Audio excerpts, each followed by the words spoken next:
안녕하세요. 여러분은 지금 결혼이라는 이름 아래 행복하게 살고 계신가요? 아니면 어느샌가부터 서로를 마주보는 일이 어색해지고 말보단 침묵이 많아진 채로 그냥 그렇게 참고 지내고 계신가요? 저는 아직 그리 오래 결혼 생활을 하진 않았습니다. 그런데도 참 많은 감정들이 밀물처럼 밀려왔다가 썰물처럼 빠져나가곤 했습니다. 때로는 사소한 말 한마디에 울컥했고 때로는 눈을 감고 외면하고 싶을 만큼 벅찬 순간도 있었죠. 그리고 어느 날 제 삶을 송두리째 흔든 엄청난 사건이 있었습니다. 그건 단순한 갈등이나 오해라고 말하기엔 너무도 깊고 날카로운 것이었어요. 충격이라는 단어로도 다 표현할 수 없는 감정의 폭풍 속에서 한동안 길을 잃은 사람처럼 떠돌았습니다. 하지만 이젠 말할 수 있을 것 같습니다. 그동안 꾹꾹 눌러 담았던 이야기, 속이 후련해질 때까지 솔직하게 꺼내보려고 합니다. 이건 단지 저의 이야기만은 아닐지도 몰라요. 어쩌면 여러분의 마음 한구석에도 숨어있는 이야기일 수 있으니까요. 그러니 이 순간만큼은 제 이야기에 귀 기울여 주시길 바랍니다. 모두 집중! 이제 시작해 볼게요. 회사에서 대리 3년차가 되었을 무렵 아내와 결혼했습니다. 우리는 무려 6년이라는 시간을 함께 연애했기에 서로에 대한 애정과 신뢰가 깊었고 삶의 형편이 조금씩 자리를 잡아갈 무렵 자연스럽게 결혼이란 선택을 하게 됐죠.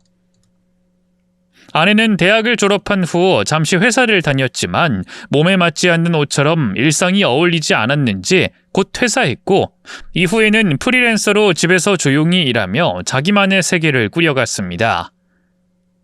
결혼 초 우리는 마치 연애 초반으로 되돌아간 듯한 설렘을 느꼈습니다. 서로를 바라보는 눈빛에는 여전히 따뜻함이 깃들었고 함께하는 모든 순간이 특별하고 사랑스러웠습니다. 하지만 그 따스한 시간은 오래가지 않았습니다. 정확히 1년이 지나자 신혼에 다정하고 살가웠던 순간들은 서서히 희미해졌고 그 자리를 대신한 것은 사소한 말다툼과 이유 없는 신경전, 그리고 매일같이 반복되는 투닥거림의 일상이었습니다. 사랑은 여전히 있었지만 그 사랑이 왜 자꾸 어긋나기 시작했는지 서로를 향한 시선이 어떻게 그토록 쉽게 굳어진 가장 원초적인 이유는 바로 돈이었습니다. 여보, 회사 다녀왔다고 퍼지지 말고 분리수거랑 음식물 쓰레기 좀 버려줘.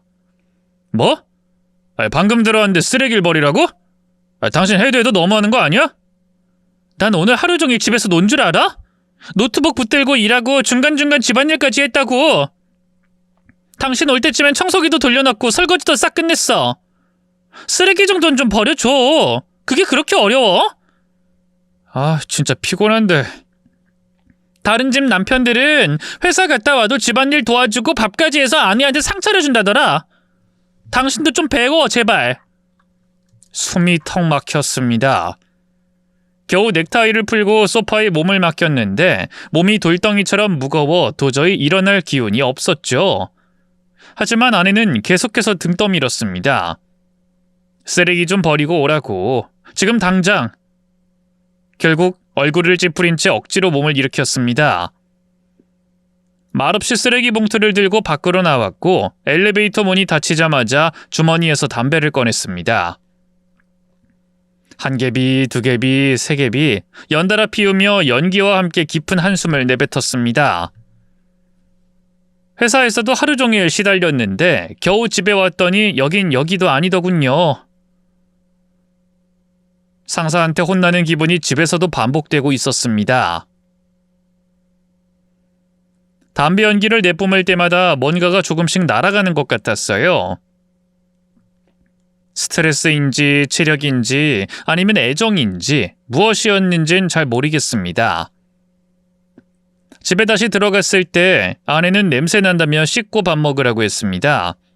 하지만 저는 한마디 대꾸도 없이 옷을 대충 벗고 침대에 그대로 몸을 던졌습니다. 그러자 곧 아내의 고함이 집안 가득 울렸습니다. 밥 안 먹을 거야? 씻지도 않고 지금 뭐 하는 거야?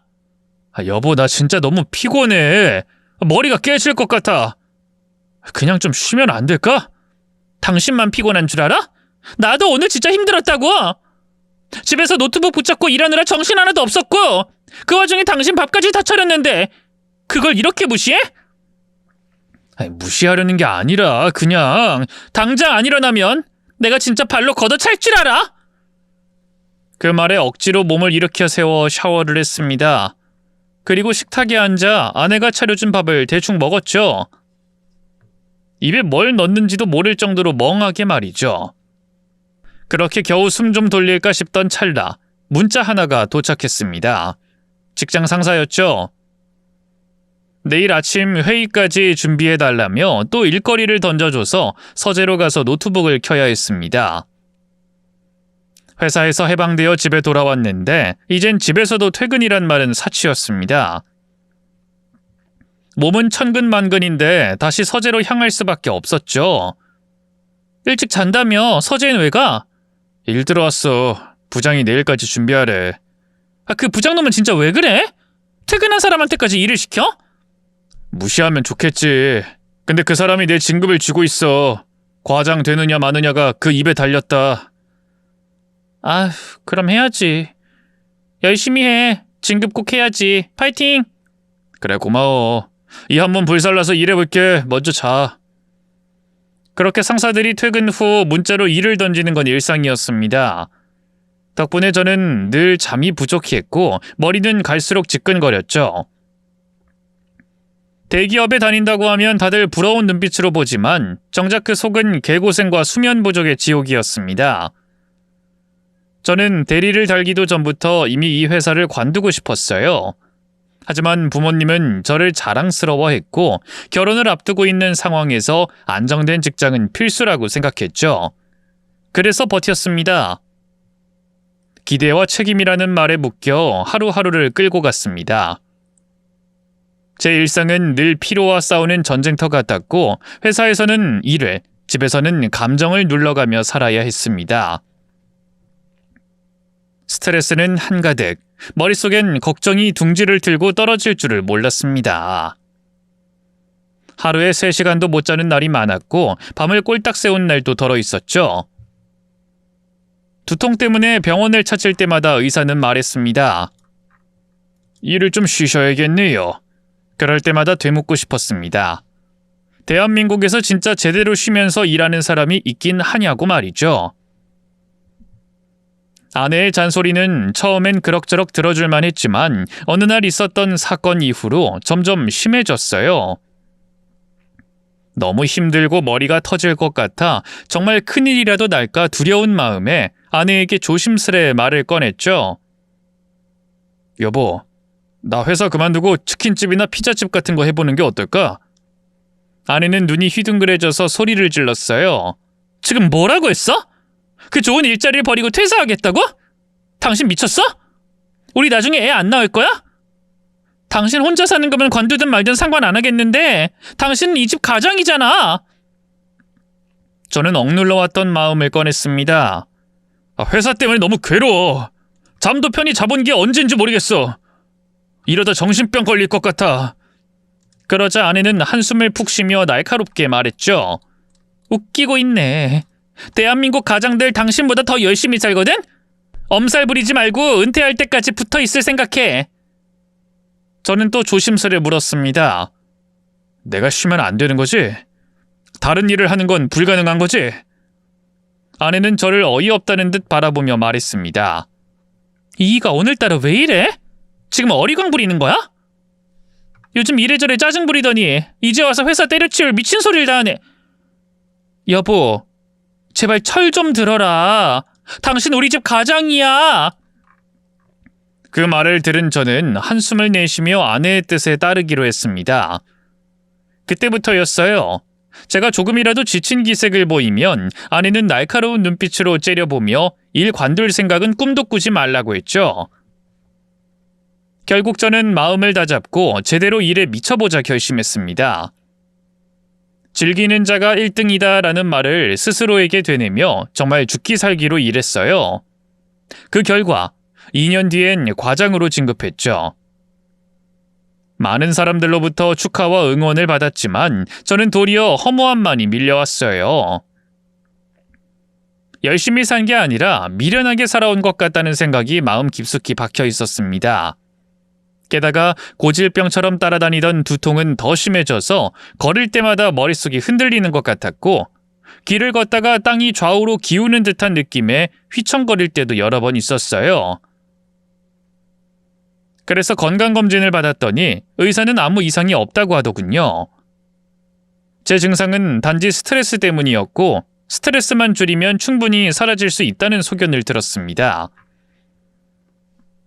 저는 점점 저를 보듬어주지 않는 아내에게 큰 불만을 품게 되었고, 어느 순간부터는 집에서 거의 말을 하지 않았습니다. 굳이 대화를 해봤자 서로에게 상처만 남는다는 걸 알았기 때문이죠. 그러자 아내도 더는 말을 걸지 않았습니다. 저희 둘 다 불만은 가득했지만 감정 상할까봐 조용히 지낸 겁니다. 간단한 인사 외에는 말도 섞지 않았고 사실상 집만 공유하는 동거인 같은 사이였어요. 그러던 어느 날 밤, 잠자리에 누운 제 옆구리를 아내가 콕콕 찌르더군요. 누가 봐도 신호였죠. 저는 힘없이 대답했어요. 그냥 자자. 나 요즘 몸도 마음도 도통 따라주질 않아. 어차피 부부관계도 못해. 그러자 아내가 벌떡 일어나서는 짜증 섞인 목소리로 말했죠. 뭐? 지금 나 무시하는 거야? 여보, 요즘 대체 왜 이래? 집에 와서 말도 안 하고 내가 불러도 대답도 안 하잖아. 마치 투명인간이 된 기분이야. 저는 한숨을 푹 내쉬며 말했죠. 말 섞는 게 더 피곤하니까 그렇지. 당신이랑 얘기하면 결국 싸우게 되잖아. 그냥 입 다물고 있는 게 편해서 그래. 나 진짜 좀 쉬고 싶어. 제발 그냥 좀 자자. 아내는 단단히 화가 난 듯 기어이 말을 이어갔습니다. 그래서 이대로 계속 남처럼 살자는 거야? 싸워도 부부는 부부다워야지. 당신 과장도 됐겠다. 이제 진지하게 애 낳을 생각 좀 해야 하는 거 아니야? 그 말에 저는 피식 웃으며 말했죠. 애? 애 생기면 난 지금보다 2배는 더 일해야 할 텐데. 아우, 끔찍하다. 그 말을 들은 아내는 이성을 잃은 듯 베개로 제 몸을 세게 때리기 시작했어요. 미친놈아! 나랑 사는 게 그렇게 끔찍하면 당장 집 나가! 저는 황급히 해명하듯 말했죠. 당신이랑 사는 게 끔찍하다는 게 아니라 애가 생기면 앞으로의 삶이 더 숨막힐 것 같아서 그런 거야. 요즘 애 하나 키우는데 얼마 드는 줄 알아? 진짜 장난 아니야. 말은 그렇게 했지만 제 속마음은 달랐습니다. 사실은요, 아내와 단둘이 사는 것조차도 이미 너무 힘들다고 느끼고 있었어요. 숨을 깊이 들이쉬지 않으면 대화 한마디도 제대로 할 수 없을 만큼 마음이 꽉 막혀 있었습니다. 아내에게 쓴소리를 듣고 베개로 얻어맞은 끝에 거실로 쫓겨났어요. 몸은 천근만근인데 눈은 도무지 감기지 않더군요. 소파에 드러누워 한숨만 푹푹 쉬며 천장만 멍하니 바라봤습니다. 그런데 어느새 창밖이 환하더라고요. 그렇게 또 한숨도 못 자고 출근길에 올랐습니다. 며칠 동안 아내와는 말 한마디 없이 냉전 상태였는데 어찌된 영문인지 부모님이 갑자기 집에 찾아오셨어요. 아마 아내가 무슨 말을 전한 모양이죠. 엄마는 들어오자마자 눈빛부터 날이 서 있더니 곧바로 따지듯 말했습니다. 아들, 너 새애기한테 까탈스럽게 군다며? 회사 일은 회사에 버리고 와야지 집에까지 짜증을 왜 끌고 오니? 세상에 스트레스 안 받는 사람이 어딨다고 그렇게 유난을 떨어? 저는 그 말을 듣고 억지로 웃으며 대답했죠. 엄마, 요즘 몸이 좀 피곤해서 예민했나 봐요. 저 때문에 오신 거예요? 그러자 엄마는 고개를 끄덕이며 말을 이어갔습니다. 새애기가 네 눈치 보느라 숨도 못 쉰다더라. 그리고 너도 이제 2세 생각해야지. 그러려면 새애기한테 잘해야 돼. 안 그럼 나중에 늙어서 밥 얻어먹을 때도 없을걸? 저는 고개를 끄덕이며 말했어요. 네, 무슨 말씀인지 알겠어요. 잘할게요. 저희 부부 문제 없도록 노력해볼게요. 엄마는 다시 다짐을 받듯 말했습니다. 그래야지. 또 싸우고 그러지 마. 새애기도 여자니까 나름 힘들고 고충이 있는 거야. 남자인 네가 좀 넓은 마음으로 받아줘야지. 네, 알겠어요. 걱정하지 마세요. 그렇게 말은 했지만 솔직히 말해 억지로 알겠다고 대답한 거였어요. 아내가 부모님께 우리 문제를 고자질한 것도 불쾌했고 그 상황에서 착한 척 연기한 제 자신도 짜증났습니다. 꾹 눌러 참았지만 속에선 분노가 치밀었죠. 그런데 아내는 그런 저의 감정은 눈치채지도 못한 채 타이밍도 모르고 또 그 얘기를 꺼냈어요. 여보, 과장님아, 우리 이세 가져야지 슬슬? 저는 멍한 얼굴로 고개를 끄덕이며 대답했죠. 이세. 그래, 뭐 당신이 하자면 해야지, 그럼. 어쩔 수 없이 아내를 안아주고 사랑을 나누려 시도했어요. 근데 이상하게 몸이 말을 듣지 않더군요. 아내는 당황한 듯 쏘아붙였습니다. 당신 뭐야? 이제 나한테 여자로서 매력도 못 느끼겠다는 거야? 아니, 그게 아니라 그냥 스트레스 때문인가 봐. 그러자 아내는 코웃음을 치며 비아냥댔죠. 내가 뭘 바란 게 잘못이었네. 기대한 내가 바보다. 됐으니까 쇼파 가서 자. 여보, 다시 시도해볼게. 지금은 좀 그렇지만. 됐거든? 억지로 사랑 나누고 싶지 않다고. 진심도 없는 관계면 차라리 없는 게 낫지. 나가! 아내는 자존심이 상했는지 그날 이후 다시는 안아달라거나 이세 얘기를 꺼내지 않았습니다. 분위기는 싸늘했고 서로의 체온은 점점 더 멀어졌습니다. 어느 날 야근을 연달아 하고 가기 싫은 회식에 나가 억지로 술을 마셔서 몸이 많이 망가져 길을 걷다가 쓰러졌습니다. 과로로 인해 링거를 맞았는데 이번이 100번째 되는 링거였습니다. 의사 선생님은 쉬엄쉬엄 일하라고 일러주며 저를 보냈습니다. 이후에도 두통약과 진통제를 먹어가며 회사 일을 소화했답니다. 한편 아내와는 대화도 없었고 각방을 써서 현관을 나서거나 들어올 때 잠깐씩 얼굴을 마주쳤어요. 몸도 멀어졌고 마음도 멀어진 상태라 이 어색한 분위기를 깨고 싶지 않았답니다. 그러다 다시 이세 이야기가 나왔는데 저는 다시 한번 회사를 그만두면 안 되냐고 물었어요. 결과는 쌍욕을 먹고 평생 회사에 다니라는 못 박힌 말을 들었네요. 역시 아내는 저를 조금도 생각해주지 않더군요. 몇 달간 아내는 재택근무를 카페에서 하겠다고 밖으로 자주 나갔는데 그 덕에 편하게 집에서 쉴 수 있었습니다. 하여튼 아내와는 계속 어색하게 지냈는데 어느 주말에 우연히 본 것이 있었습니다. 오후쯤 직장 상사에게 전화가 걸려왔고 늘 그러하듯이 회사 일을 부탁해서 출근하던 길이었답니다. 그 시각 카페에서 일한다고 했던 아내를 모텔에서 나오는 걸 목격했어요. 뽀송하게 샤워를 마치고 나오는 게 제대로 티가 나더군요. 저는 그 모습을 보고 이상하게 화가 나지 않았어요.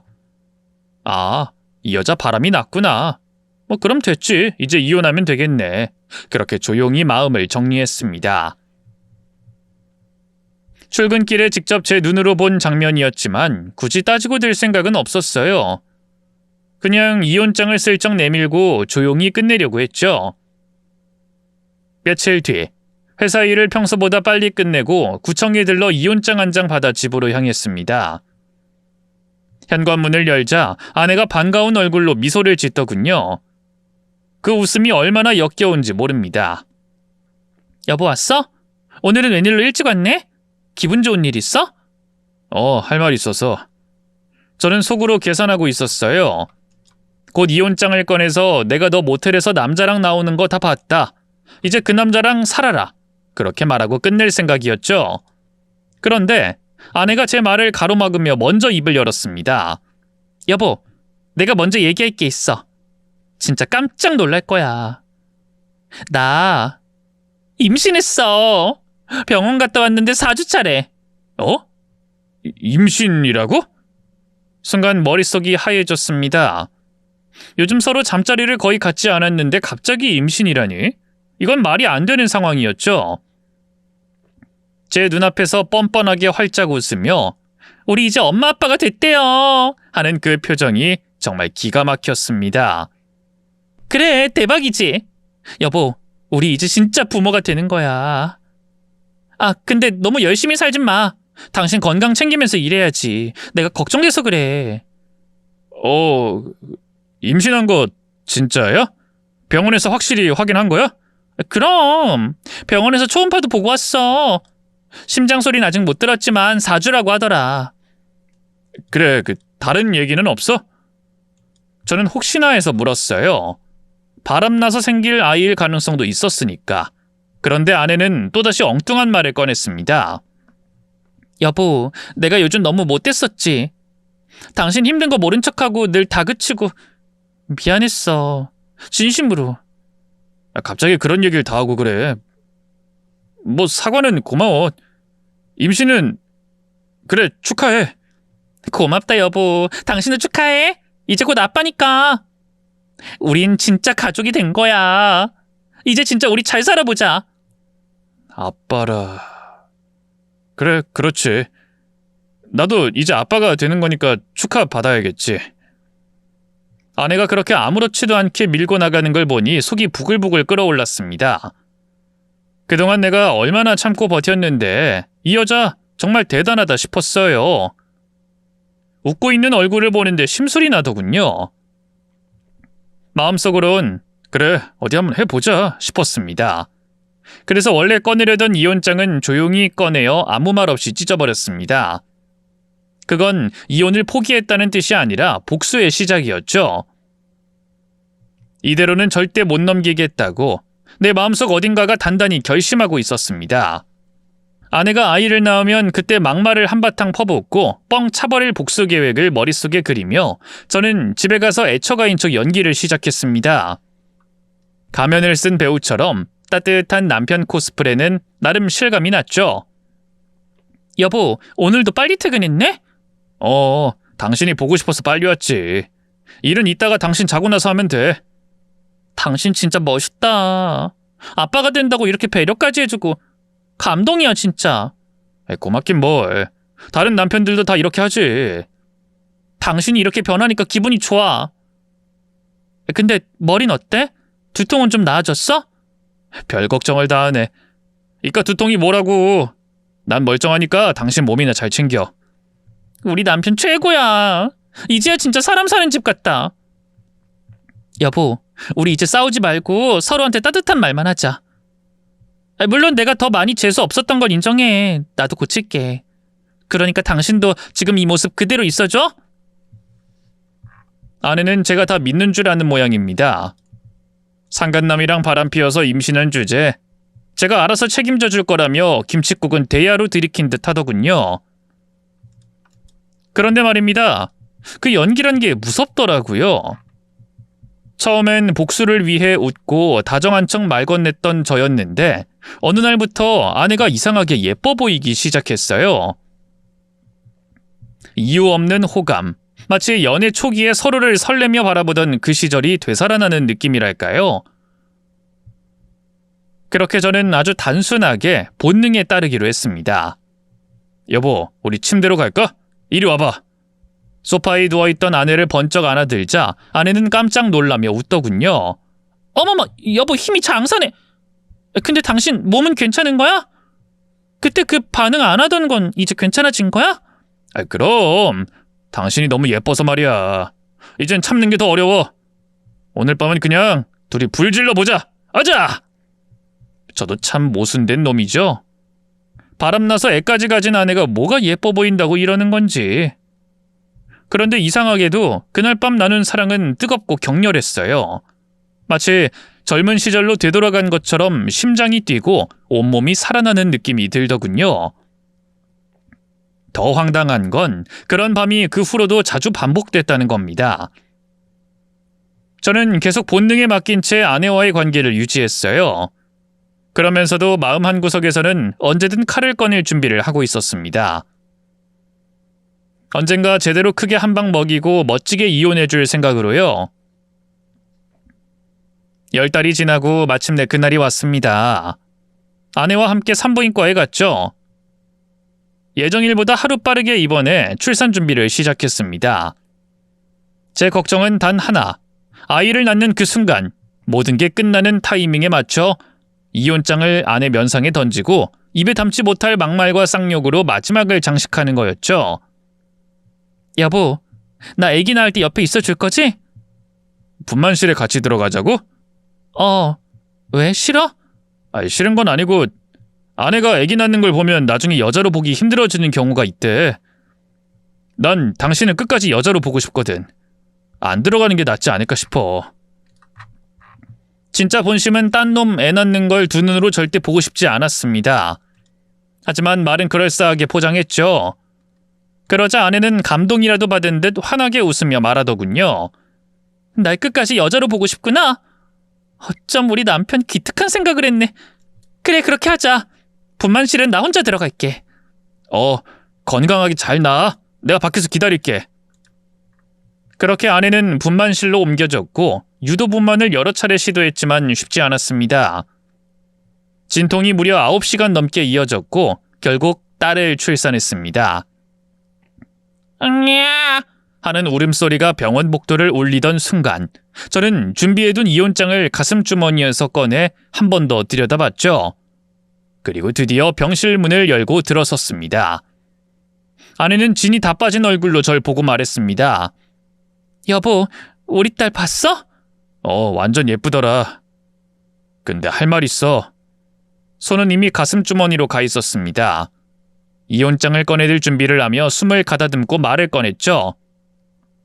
잘 봐라, 이 여편네야. 난 너의 호구가 아니거든. 이온장을 얼굴 앞에 들이밀며 선언하듯 외쳤습니다. 바람나서 임신한 걸 감히 내 애기라고 거짓말을 해? 야, 넌 내가 바보 천치로 보였냐? 여보, 그게 무슨 소리야? 우리 딸이 바람나서 낳은 자식이라니. 당신 지금 뭔가 잘못 알고 있는 거 아니야? 무슨 이상한 거라도 봤어?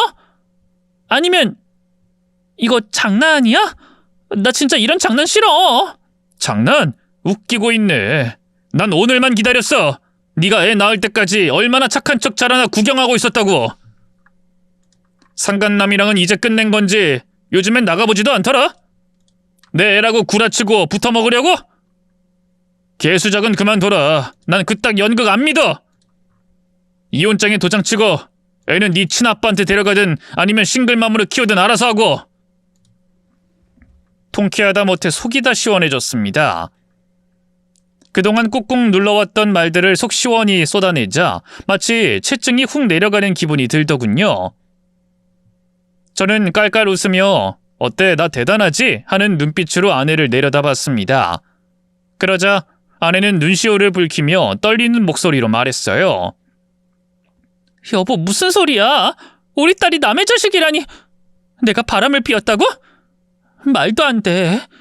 우리 딸은 틀림없이 당신 아이야. 나 그런 짓 한 적 없어, 진짜야. 입에 침도 안 바르고 아주 거짓말 잘하네. 그래, 100번 1000번 그렇게 뻔뻔하게 살아봐라. 하지만 난 호구도 아니고 멍청이도 아니야. 네가 낳은 애? 내 호적엔 절대 못 올라가. 이혼장에 도장 찍어. 위자료도 한 푼 안 줄 거야. 아니, 오히려 내가 받아낼 거니까 각오해. 여보, 왜 그래? 나한테 왜 이래? 운다고 되는 줄 아냐? 이 더러운 여자야. 너의 실체를 내가 다 알아. 모텔방에서 남자랑 구르는 거 내가 다 봤다고? 아니야, 그런 거 아니라고. 여보, 제발 날 믿어줘. 우리 딸 당신 아이 맞단 말이야. 아내는 눈물범벅이 된 얼굴로 울부짖었지만 제게 그건 그냥 짓거리는 소리일 뿐이었습니다. 아무리 짖어도 들리지 않는 개짖음 같았죠. 그렇게 울고불고하는 꼴을 보니 오히려 잘 참았다는 생각이 들었습니다. 복수는 성공적이었고 상간남과 정리를 했든 말든 아내는 이제 낙동강 오리알이 되어 혼자 애를 키워야 할 상황이 된 거죠. 그 상상을 하니 저도 모르게 웃음이 끊이질 않았습니다. 아내는 엉엉 울며 얼굴을 찌푸리고 괴로운 표정을 지었습니다. 연신 아니라는 말만 반복하며 끝까지 이혼장에 도장 찍는 것을 거부했죠. 이 여자야, 운다고 해결될 문제가 아니야. 당장 도장 찍어. 내가 너 찍으라고 도장까지 직접 챙겨왔잖아. 우리 요즘 각방 쓰는 거 몰라? 잠자리를 한 적도 없는데 어떻게 내 애를 임신하냐고. 어떻게? 여보, 진짜 아무것도 기억 안 나? 제발 좀 정신 차려봐. 아직도 똥인지 된장인지 구분 못하네. 야, 도장 찍기 싫으면 소송 한번 당해볼래? 오히려 그게 속 편할 수도 있겠네, 넌. 아내는 울면서 아니라고만 되풀이했지만 저는 들을 귀가 없었습니다. 그런데 그때 병실 문이 벌컥 열리더니 양가 부모님이 함께 들어왔습니다. 손녀를 봤다는 기쁨 때문인지 모두 화난 얼굴을 하고 있었죠. 하지만 제가 아내에게 내민 이혼장을 본 순간 그 표정이 순식간에 굳었습니다. 엄마는 잽싸게 제 손에서 이혼장을 낚아채더니 소리쳤습니다. 아들, 너 지금 이게 뭐 하는 짓이야? 보면 모르겠어요? 이혼하려는 거잖아요. 엄마, 이 여자 바람나서 딴 놈 자식 나온 거라고요. 제가 그 자식 키울 것 같아요? 저희 몇 달째 각방 썼어요. 그런데도 애가 생겼다? 말이 돼요? 엄마 아빠가 본 그 손녀는 친손녀가 아니에요. 다른 놈 자식이란 말이에요. 그러자 엄만 제 어깨에 손을 얹으며 천천히 말을 꺼냈습니다. 우리 아들 상태가 심각하네. 엄마 지금 무슨 말이에요? 제 상태가 왜 심각해요? 지금 상황을 말하는데 엄마는 날 안 믿는 거예요? 이거사, 네 딸 맞아. 우리 손녀 맞다고. 네가 그걸 기억 못하는 거야. 아니 엄마까지 왜 이러세요? 저 여자 모텔에서 바람 피우고 나오는 걸 제 두 눈으로 봤다고요. 오해야 아들. 그건 정말 큰 오해야. 절대 그런 거 아니야. 아 대체 왜 아들 말을 안 믿어요? 다들 저 여자 말만 믿는 눈치잖아요. 진실은요 제가 말한 그거예요. 바람나서 딴 놈 자식 낳은 거라고요. 그 순간 어른들의 표정이 바뀌었습니다. 분노가 아니라 절 안타깝게 보는 듯한 눈빛이었죠. 그리고 엄마가 아주 조심스럽게 입을 열었습니다. 아들, 너 새애기랑 화해했던 거 기억 안 나? 우리 부모들이 직접 너희 집 가서 화해시키고 왔잖아. 네가 회사 일로 너무 힘들어하니까 우리 다 같이 마음 모아서 도와주려고 했고 퇴직 얘기도 꺼냈잖아. 그런데 어느 순간부터 넌 갑자기 새애기를 대하는 눈빛이 돌변했어. 차가운 바람이 훅 불듯 싸늘하게 변했지. 새애긴 네 눈치가 너무 보여서 밖에 나가서 일을 하려 했던 거야. 그게 카페든 모텔이든 다 돈 벌려고 갔던 거야. 엄마 진짜 바보예요? 지금 내가 상황을 낱낱이 설명했는데도 저 여자 말만 믿겠다는 거예요? 그리고 내가 언제 화해를 했다는 거예요? 그 시기 기억 안 나는 것도 다 이유가 있을 거야. 스트레스가 심해서 그랬을 수도 있어. 엄마와 아버지, 장인어른과 장모님까지 모두 한 목소리로 말했습니다. 지금 내 상태가 심상치 않다고 병원에 가서 검사를 받아보자고요. 하지만 저는 참을 수 없었습니다. 다들 미쳤어요? 마누라가 바람난 건 확실한 사실이에요. 지금 이 상황에서 절 정신병자 취급하려는 거예요? 그 애는 절대 제 딸이 아니란 말입니다. 그러자 엄마가 큰 소리로 말했습니다. 그럼 친자 검사하면 되잖아. 그게 그렇게 어려워? 해봐야 뭐해요. 해보나 마나라고요. 절대 제 자식일 리가 없어요. 나 지금 소름 끼치고 역겨워서 더는 이 병실에 있고 싶지 않아요. 나가보겠습니다. 좋아.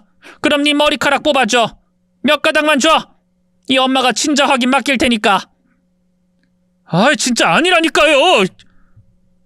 아 좋습니다. 뽑아가세요. 검사하고 충격받아도 몰라요. 전 경고했습니다. 분명히 절대로 제 딸 아니에요. 그렇게 저는 머리카락을 뭉텅이로 뽑아 엄마 손에 쥐어주고 병실을 나섰습니다. 아내는 산후조리원으로 가야 했기 때문에 집은 자연스럽게 제 차지가 되었고 저는 혼자 있는 시간 동안 생각을 정리할 수 있을 거라 생각했죠. 열흘 뒤 양가 부모님이 절 찾아와 친자 확인 검사지 한 장을 내밀었습니다. 저는 그 결과를 보고 말문이 막혔죠. 아, 이럴 수가... 진짜 내 딸이라는 거예요? 말도 안 돼. 바람나서 낳은 자식이 내 딸이라고요? 이거 위조된 거 아니에요? 엄마 도대체 왜 이러세요? 설마 장인 장모한테 돈이라도 받으신 거예요? 계속 우리 부부 안 깨지게 하려고 부탁이라도 받은 거냐고요? 그러자 엄마가 제 손을 꼭 잡고 한숨을 쉬며 말했습니다. 아들아, 넌 지금 정상이 아니야. 머리에 뭔가 문제가 있는 게 확실해. 네가 건망증 심한 건 알고 있었지만 이 정도일 줄은 몰랐어. 무슨 단기 기억 상실 같은 거야. 넌 새애기랑 잠깐은 잘 지냈었어. 둘이 금슬 좋게 지내다가 어느 날 갑자기 넌 또 차가워졌고. 우리가 왜 다시 그러냐고 물었을 때 네가 그러더라. 잘 지낸 적이 없었다고. 그 말 듣고 우리가 얼마나 놀랐는지 알아? 더 신경 써줄걸. 미안하다 아들. 이제는 치료가 필요해. 우리랑 같이 병원 가보자. 말도 안 되는 소리 하지 마세요. 전 멀쩡합니다. 지금 이 상황 다 가스라이팅이에요. 저를 정신병자로 몰아가려는 수작이라고요. 절대 안 통해요. 그때 장모님이 울먹이며 손을 잡았습니다. 이보게 김서방, 우리랑 병원에 한 번만 가주게. 제발. 검사만 해보자고. 머리에 이상이 있는지 없는지만이라도 알아보자. 저는 속으로 다들 미쳤구나 싶었습니다. 아내와 저를 다시 이어붙이려고 별 수작을 다 부린다고 생각했죠. 하지만 머리가 아픈 건 사실이었으니 병원에 가서 검사 한 번은 받아보기로 결심했습니다. 단 혼자서 병원에 가서 MRI를 찍었는데 의사가 결과를 보더니 조심스럽게 말하더군요. 여기 사진 보세요. 해마가 위축 현상입니다. 해마는 뇌의 기억을 저장하고 불러오는 데 중요한 역할을 하는 부위인데 이게 위축되면 시민성 단기 기억 상실이 발생할 수 있죠. 그럼 제가 일정 부분을 기억하지 못하고 통째로 날려버릴 수도 있다는 겁니까? 네, 충분히 그럴 가능성이 있습니다. 선생님은 상태가 꽤 심각한 편이라 입원해서 약물 치료와 함께 휴식이 필요해요. 물론 선택은 본인의 몫입니다. 세상에, 그럼 정말로 아내랑 있었던 기억을 제가 완전히 잊어버렸을 수도 있다는 거네요? 머릿속이 한층 더 복잡해졌습니다. 아내와 분명히 잠자리를 한 기억은 없다고 확신했는데 그게 단순히 제 머릿속에서 지워졌을 가능성이 있다니 이건 진짜 돌아버릴 노릇이었죠. 저는 검사 결과를 부모님들께 알렸고 모두들 입원 치료를 권했습니다. 저도 저를 더는 신뢰할 수 없다는 생각에 결국 정신병원에 들어가 4주 동안 치료를 받았습니다. 심리상담도 함께 받았고요. 박사님, 제가 왜 이렇게 된 걸까요? 만병의 근원은 스트레스입니다. 스트레스를 방치하면 이렇게 뇌가 반응할 수 있습니다. 해마 위축은 생각보다 흔치 않은 일은 아닙니다. 아무리 스트레스가 심해도 기억을 통째로 잃어버리는 게 말이 되나요? 이런 경우 저희도 종종 봅니다. 선생님처럼 회사, 가정, 모든 책임이 한꺼번에 무너진 경우 말이죠. 근데 아내분과 있었던 일 이제 기억나시나요? 네, 기억나요. 아내와 저는 한동안 많이 다퉜어요. 돈 문제, 회사 문제로 계속 부딪혔고 정말 냉랭했죠. 그러다 부모님들이 개입해서 우리 사이를 화해시켜줬어요. 그때는 대화도 많이 하고 부부관계도 좋았고요. 근데 그 기억을 저는 어느 순간 싹 잊어버린 겁니다. 그 후부터 다시 아내에게 차갑게 굴었고요. 좋습니다. 그 기억을 되찾으셨다니 다행이네요. 하지만 해마 위축은 절대 가볍게 볼 문제가 아닙니다. 퇴원 후에도 정기적으로 관리 받으셔야 해요. 방치하면 조기 치매로 이어질 수도 있으니까요. 명심하겠습니다. 스트레스 안 받는 법은 제가 알아서 찾아야겠죠. 사실은요, 일을 즐겨야 하는데 그게 잘 안 돼서 더 큰 문제입니다. 그렇다면 일을 바꾸는 것도 고려해보세요. 단순한 말처럼 들리겠지만 생각보다 중요합니다. 얼마 전엔 백만장자가 투신한 사건도 있었죠. 돈이 많아도 불행했던 겁니다. 성공이 전부가 아니라는 얘기죠. 인생은 진짜로 회사가 전부가 아닙니다. 꼭 진지하게 생각해보세요. 백만장자의 얘기가 꼭 제 상황과 맞아떨어지진 않았지만 그래도 섬뜩했습니다. 그렇게 살다가 정말 저도 어느 날 그렇게 될지도 모른다는 생각이 들었죠. 4주간의 치료를 마치고 퇴원한 뒤 집으로 돌아왔습니다. 하지만 현관문 앞에 서서 발을 동동 구르기만 했어요. 문을 열고 들어갈 용기가 쉽게 나지 않았습니다. 그런데 제가 현관 앞에서 서성이는 걸 들었는지 안에서 인기척이 나더니 아내가 문을 열어줬습니다. 거기서 뭐해? 얼어 죽겠어. 들어와. 그 안에 있었구나. 뭘 그렇게 멍하니 서 있어. 얼른 들어와. 우리 딸이 아빠 보고 싶다니까. 아빠라는 단어에 가슴이 쿵 하고 내려앉았습니다. 상간남의 아이라고 믿고 한 번도 똑바로 마주하지 못했던 딸. 그 얼굴을 지금 와서 어떻게 봐야 할지 온몸이 얼어붙는 기분이었죠. 집 안으로 들어서자 저는 말없이 아내를 꼭 안아줬습니다. 여보, 미안해. 내가 진짜 큰 실수를 했어. 난 당신이 정말로 바람 피운 줄 알았어. 내가 모텔에 간 건 진짜 일하러 간 거야. 당신 눈치 보여서 집에서 노트북 켜기도 부담스러웠고. 그래서 평일 저녁이나 주말 낮엔 나가서 일한 거라고. 모텔은 그날 몸이 너무 피곤해서 샤워하러 갔던 거고 다른 이유는 진짜 없어. 바람 같은 건 꿈에도 생각 안 했어. 알아. 이제 알겠어. 당신이 그럴 여자가 아니라는 걸. 괜한 의심해서 정말 미안해. 스트레스가 심했으니 이해해야지. 그런데 지금은 좀 어때? 병원에선 뭐래? 많이 나아졌대. 약은 좀 더 먹어야 하긴 한데 기억도 돌아왔어. 당신이랑 화해하고 우리가 한동안 잘 지냈던 그때가 다 떠올랐어. 그럼 우리가 이세 가지려고 불태운 그 밤도 기억하겠네? 하여간 나 이제 바람녀 타이틀은 좀 떼도 되는 거야? 진심으로 미안해. 나 같은 놈이 남편이라 정말 미안하다. 제가 연신 사과를 하자 아내도 고개를 떨구며 말했습니다. 나도 잘한 거 없어. 맨날 바가지 긁고 당신이 회사 그만두겠다고 했을 때 당신 마음은 헤아리지도 않고 들이받았잖아. 당신 그땐 진짜 힘들었을 텐데. 난 옆에서 위로는커녕 압박만 했어. 나도 모자란 아내였어, 여보. 당신 말이 틀린 건 아니었지. 내가 회사 관두면 뭐 해먹고 살겠냐는 말도 맞고. 그 얘긴 됐고 우리 이제 화해 다 했으니까 우리 딸이나 좀 안아줘봐. 당신 우리 딸 얼굴 진짜로 본 적 있었어? 아니, 오늘 실컷 봐야지. 자, 그럼 우리 딸내미 아빠가 한번 안아보자. 저는 조심스럽게 요람에 누워있는 아이를 안아 올렸습니다. 작고 따뜻한 그 몸을 품에 안은 순간 갑자기 울컥해서 눈물이 왈칵 쏟아졌어요. 아빠가 미안하다. 못난 아빠가 딸한테 못할 짓을 했어. 아빠가 너무너무 미안하다, 우리 딸. 여보, 울지 마. 웃어야지. 당신이 울어서 딸도 울잖아. 아, 그런가? 그래, 웃을게. 우리 딸 진짜 예쁘다. 다행히 나 안 닮고 엄마 닮아서 아주 예쁘다. 우르르 까꿍. 저는 딸을 품에 안고 얼굴이 닳도록 바라봤습니다. 웃기고 말도 걸고 뺨에 뽀뽀도 하고 한참을 그렇게 놓질 못했어요. 그렇게 시간이 흐른 뒤 장인 장모님과 저희 부모님이 집에 찾아오셨습니다. 제 퇴원을 축하하러 오신 거였고 또 다른 제안을 하러 오신 거였죠. 장모님이 제 손을 꼭 잡고 말했습니다. 김서방, 회사 그만두고 우리 식당에서 일해보지 않을래? 우리도 이젠 사람이 필요하고 자네 같은 똑똑한 사람이 있으면 얼마나 든든하겠어. 장모님 식당 잘 되잖아요. 혹시 저 생각해서 하시는 말씀이면 그냥 못 들은 걸로 할게요. 전 아직 회사에 다녀야죠. 처자식 책임지려면 꼭 참고 일해야죠. 딸을 보니까 뭐든지 할 수 있을 것 같더라고요.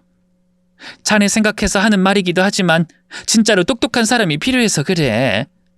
관리도 봐야 하고 가게도 확장할 계획이야. 월급은 섭섭지 않게 챙겨줄 테니 진지하게 생각해줘. 아이고, 이 사위가 못나서 양가 부모님이 이렇게 다들 속을 썩으시네요. 그래도 생각해 주셔서 감사합니다. 그 말을 하고 우린 오랜만에 온 가족이 함께 모여 둘러앉아 따뜻한 밥을 먹었습니다. 회사는 치료차 휴직 중이었기 때문에 저는 며칠 동안 집 밖으로 나가지 않고 딸과 아내와만 시간을 보냈습니다. 오랜만에 느껴보는 평화, 그 조용하고 단단한 행복이 참 낯설고 따뜻했답니다. 저는 큰 결심을 하고 새로운 각오로 식당에 첫 출근을 했습니다. 장모님, 저 왔습니다. 아이고, 김서방 왔나? 일단은 말이지, 식당이 어떻게 돌아가는지 눈으로 지켜보기만 해. 주방 일도 보고 손님 응대도 보고 그리고 슬슬 몸으로 배우면서 관리자는 어떻게 움직여야 하는지 머릿속으로 그려봐야지. 감사합니다, 장모님. 회사 때려치우고 나니까 속이 다 시원하더라고요. 이제부턴 이 식당에서 뼈를 묻을 각오로 열심히 해보겠습니다. 열심히 해도 미련하게 굴지 마. 힘들면 좀 쉬면서 해. 괜히 혼자 끙끙 앓다가 또 어디 망가질까봐 겁난다. 알겠지? 네, 알겠습니다, 사장님. 그래. 자, 그럼 오늘부터 차근차근 배워보자고. 저는 아내와 많은 대화를 나눈 끝에 결국 회사를 그만두고 장모님 식당에서 일하게 되었습니다. 몸이야 좀 고됐지만 정신적으로는 훨씬 편했습니다. 가끔 진상 손님이 오긴 해도 회사에서 겪었던 상사의 폭언이나 팀장의 눈치에 비하면 참을만 했죠. 손님들 대부분이 좋은 분들이라 웃으며 일할 수 있었어요. 그 모습을 본 아내는 제 얼굴이 환하게 폈다며 놀라워했습니다. 당신 얼굴 좋아졌네? 피부도 환해졌고 눈빛도 살았어. 회사 다닐 때 스트레스가 어지간히 심했나 봐. 남들도 다 겪는 건데 내가 유난스러운 거지 뭐. 사람마다 견디는 방식이 다르잖아. 아무튼 내가 그 지옥 같은 회사 붙들고 있으라고 했던 거 지금 생각하니까 미안하네. 여보, 정말 미안해. 당신이 뭘 미안해. 내가 그때 너무 날카롭고 예민했지. 그걸 집에까지 끌고 온 내가 잘못한 거야. 생각하면 생각할수록 후회돼. 사람이 감정을 숨기는 게 제일 어려운 거잖아. 이젠 숨기지 말고 힘들면 말해. 내가 다 들어줄게. 예전처럼 닥달하는 마누라 이젠 없다고. 아내도 나도 정말 많이 달라졌습니다. 그동안 얼어붙었던 관계는 눈 녹듯 사라졌고 감정도 몸도 완전히 회복됐어요. 그 덕에 매일 밤 우리 부부는 뜨겁다 못해 활활 타오르는 나날을 보냈죠. 어느 날 아내가 수줍게 눈치를 보며 조용히 말하더군요. 여보, 나 큰일 났어. 왜? 무슨 일 있어? 걱정되게 왜 그래? 나 둘째 가졌어. 임신 테스트기로 해봤는데 산부인과에서도 확정됐어. 완전 확실해. 뭐라고? 우와, 그럼 우리 부부가 두 아이의 부모가 된다는 거잖아. 당신은 그걸 왜 그렇게 걱정스럽게 말해? 이건 기쁜 소식이지. 완전 축하할 일이잖아. 몰라. 다시 10달 동안 배불뚝이로 살 생각하니까 벌써 허리가 아파오는 것 같아. 당신 옆엔 내가 있잖아. 실컷 부려먹어도 되고 짜증나면 나한테 화내도 돼. 다 받아줄게. 세상에, 딸에 이어 아들까지. 오늘 저녁 파티 각이다. 부모님들 모시고 우리 둘째 임신기념 파티 열자. 당신 진짜 딴 사람 된 것 같아. 정말 고마워. 딴 사람 된 게 아니라 원래 내가 이런 사람이었어. 근데 이제야 제정신으로 돌아온 거지. 여보, 내가 대기업 다닐 때만큼 벌진 못해도 식당에서 죽어라 일해서 돈 많이 벌어올게. 식당 대박나서 장모님께 보너스 왕창 받고 언젠간 사장님 자리도 물려받겠어. 그래, 패기 좋다. 그럼 난 당신만 믿고 살게. 잘 부탁해, 남편님. 아니지. 당신은 우리 집의 중심이자 기둥이야. 잘 부탁해야 하는 건 바로 나야, 여보. 이제부터 임신한 동안에 집안일 금지. 청소, 설거지, 빨래 다 내가 할게. 그렇게 저는 둘째까지 임신한 아내를 위해 지난날의 서운함을 모두 덮고 최선을 다했습니다. 그리고 10달 뒤 정말이지 잘생기고 듬직한 아들이 태어났습니다. 이제 저희 가족은 4식구가 되었고 우리 집은 웃음이 끊이질 않는 집이 됐어요. 지금도 저는 장모님 식당에서 허리 휘도록 일하고 있습니다. 하지만 이 일이 딱 저한테 맞아서 다른 일을 구할 생각은 추호도 없습니다. 요즘도 자신에게 맞지 않는 일을 억지로 하며 마음이 망가져가는 분들 많으시죠? 저처럼 멘탈이 약하거나 감정에 예민한 분들이라면 버티는 게 고통일 수 있습니다. 그래서 저는 감히 말씀드립니다. 제발 하루빨리 자신에게 맞지 않는 일에서 벗어나시라고요. 무조건 도망치라는 말이 아닙니다. 새로운 출발이 필요할 수 있다는 걸 제 이야기를 통해 한 번쯤 생각해 보셨으면 합니다. 제 이야기는 여기서 마무리하겠습니다. 이제는 아내와 두 자식을 위해 제가 할 수 있는 모든 것에 최선을 다하고 재밌게 따뜻하게 살아보려 합니다. 많은 응원 부탁드리며 이만 물러가겠습니다. 감사합니다.